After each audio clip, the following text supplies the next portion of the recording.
Hello everyone, and welcome to another episode here on NRV Outdoors. Today I'm back at one of my favorite little ponds to do a little bit of midday trout fishing. We've had some very cold mornings, so I thought it would be good to come out here right in the middle of the day as that sun is at its highest and this water is beginning to warm, and just see how many fish we can catch. But as you can see, this pond is a little bit more murky than our last couple adventures here, so we're going to have to try some different things today in hopes of catching some of these trout. So I want to start off the day throwing around a drop shot rig. As you can see, I've got one of our Black Creek bugs rigged up onto a number 8 hook there. I've got about 10 or so inches of tag line hanging off and a drop shot weight. And basically all this rig does is you cast it out, that weight will hit the bottom, and that lure will rise in the water column. You just bounce that rod tip there, creating all kinds of awesome action on that lure. But I think this will be an ideal way to catch these fish today. I think they'll be next to the bottom feeding up, and that Black Creek bug should be just what they're looking for. But I've got this rigged up on my new Fenwick Eagle 3-piece travel rod, paired up with the Pfluger President reel and some 6-pound fluorocarbon line. I look forward to trying out this rod. Only used it a couple times, but I think it'll be a really awesome little rod to add to our arsenal. But let's not waste any time. Let's hop in the pond here, throw around that drop shot rig, and just see how many we can catch. Go ahead and send out a nice long cast over there. One of the deepest spots in this pond I know is just over there. So I'm going to let that drop shot weight just fall straight down, watching that line. Once that line drops slack, just like that, it indicates that we have hit the bottom. And the easiest way to use the drop shot rig is to hold your rod tip up high and just gently bounce that lure. The idea is you want that weight to stay stationary on the bottom, and you just want that lure bouncing above the bottom ever so slightly. Now the further you cast away, the more that line will sweep down in, making it for a more vertical presentation. So keeping that rod tip high really is important. Now when you get closer and you get that lure closer to the bank, you can really start to drop that rod tip down a little bit, as that vertical line will begin to increase as you get closer and closer to you. But that's really all there is to it. Just slight 1 inch to 1.5 inch pops ever so gently. And then I'll just occasionally drag that weight along the bottom, bringing it to me by a few inches. And I'll just reel up that slack and begin to bounce it again. So simple, yet so effective.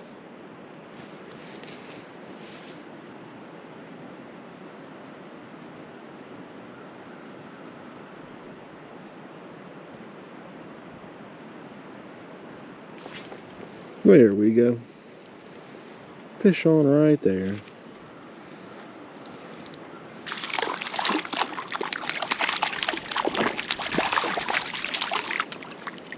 Looks like a beautiful little drop shot rainbow.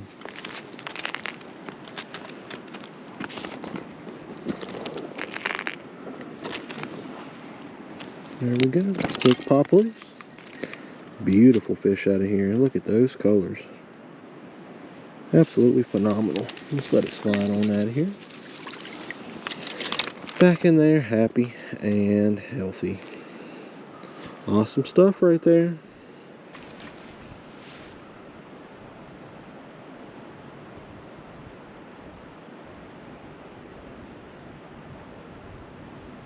Bouncing that rod tip about 1 inch at a time. Occasionally I'll just pull it tight and hold it still.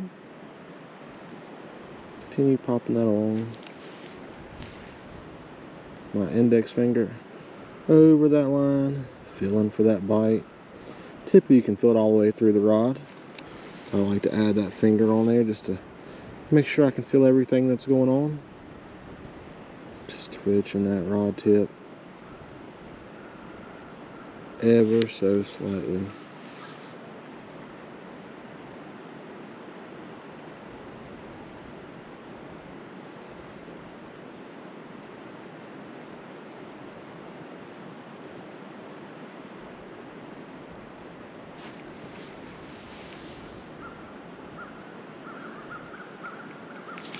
There we go. Felt that bite, swung quickly. Fish on.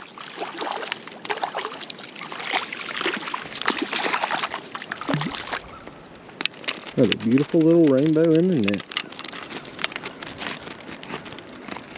Super angry. And it looks like we've hooked this one underneath the old chin here and lassoed it up just a little bit. Not ideal at all, but it will happen. There we go. Quick pop loose. This one doesn't have the colors like the last one. It's a little more pale. Typically happens in these lakes and ponds when they get murky, especially this time of year. Take off, little buddy. There he goes. Slow to take off, but back in there he goes, happy and healthy. Heck yeah, everyone.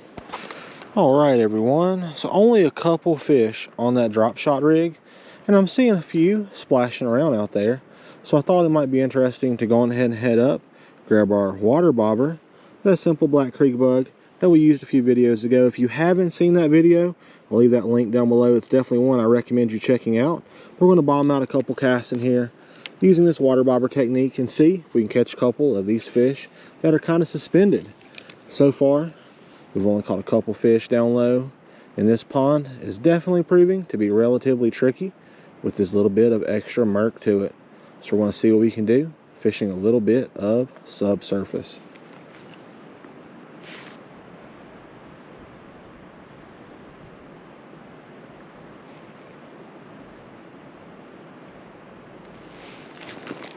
There we go, fish on. Midway through that water column, came up and slammed that old creek bug for us.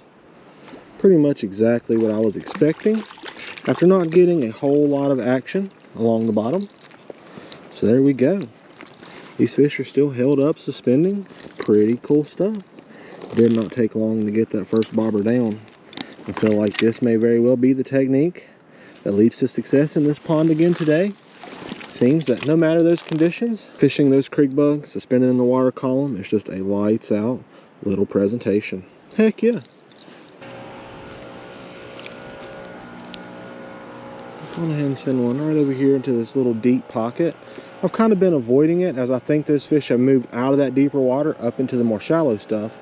But I feel like those bigger, better quality fish will probably still be hanging out in there. And there was a quick bite right there.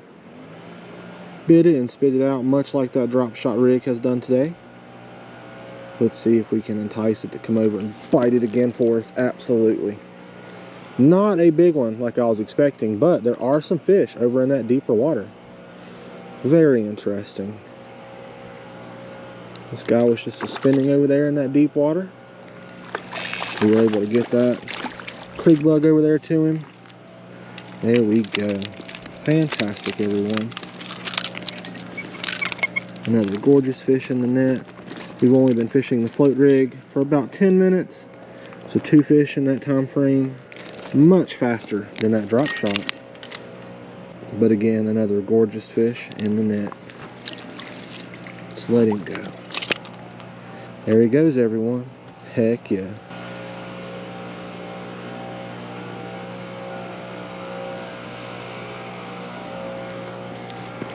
Got him. Way out there.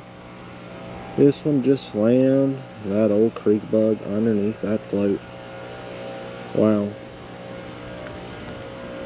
Definitely catching some good numbers on that float rig. Flip that little beauty right on into the net. Another gorgeous trout. Wow, everyone. That's 3 fish already thrown around our simple float rig.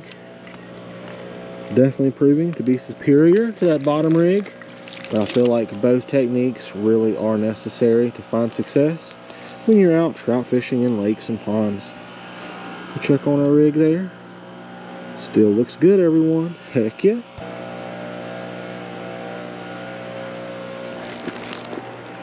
Fish on right there. Another one.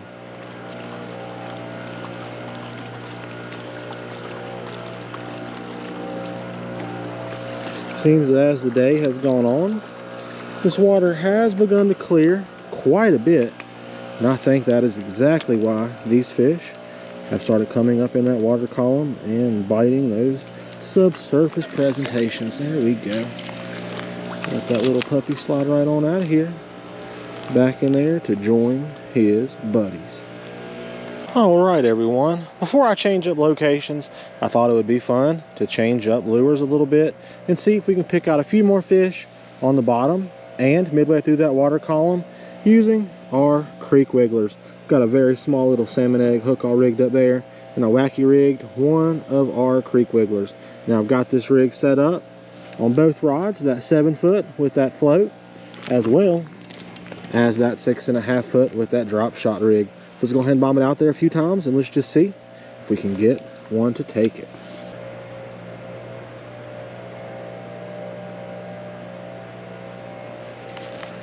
Alright guys and girls, so far throwing the wiggler, I've only had bites while bouncing it along the bottom with the drop shot.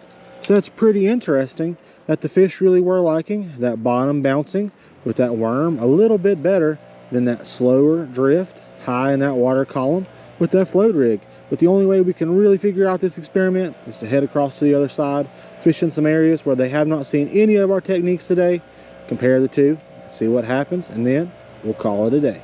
All right, slid out here onto the old dock, and I'm going to start off throwing that drop shot wacky rig worm yet again and just see if I can get a fish to take it. Had several bites on the opposite side, way over there. Figured I would slide over here, try a different area, and just see if we can get anybody to bite. So far, with the wacky rig worm, we have had more biters on the drop shot, but we haven't had anybody completely commit to it and take it wholly. So we're going to continue trying it here and just see if we can make something happen. There was a little biter right there.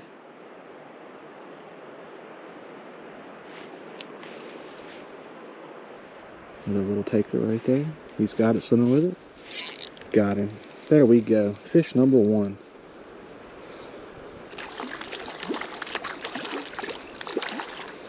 Wow, they definitely like that different presentation using that exact same drop shot technique. Heck yeah, everyone. Pretty cool stuff right there. There we go. Quick pop loose. Fish number one in this area. Throwing that wacky rig worm. 2 casts, 2 bites. Got that first one in the net. Heck yeah, everyone. It could just been that we weren't throwing the right lure with that right presentation earlier today on that drop shot rig. Well, everyone, that is pretty much going to do it for today's little fishing adventure. I had a ton of fun out here fishing my favorite little pond, throwing around 2 lights out pond techniques. And it's safe to say that both of these performed quite well today. We started off today throwing around those black creek bugs, and that float rig was dominant many times over. Those fish could not stand that creek bug hanging out in that water column, and they absolutely crushed it. And then we popped on those creek wigglers, and that drop shot rig got 10 times as many bites as the float rig and landed me one beautiful rainbow. However, both of these, when I did get the bites, I missed 10 times as many as I caught. So it's safe to say that that wacky rig can be a little bit challenging, but with that added motion of that creek wiggler, that drop shot rig was by far the most dominant and got us several bites. But if you enjoyed today's video, be sure to smash that like button. And as always, drop me a comment down below. Every comment really does help out the channel, and I do my best to reply to each and every one of them. If you'd like to get your hands on some of those lures, use today's video to catch all of those fish. All you've got to do is click that very first link in the description. It'll take you straight to my website. Be sure to use code YouTube10 in all caps. Save 10% off any order, $25 or more. Get out there if you can, everyone, and do yourself some fishing and have some fun. But most importantly, be safe and tight lines.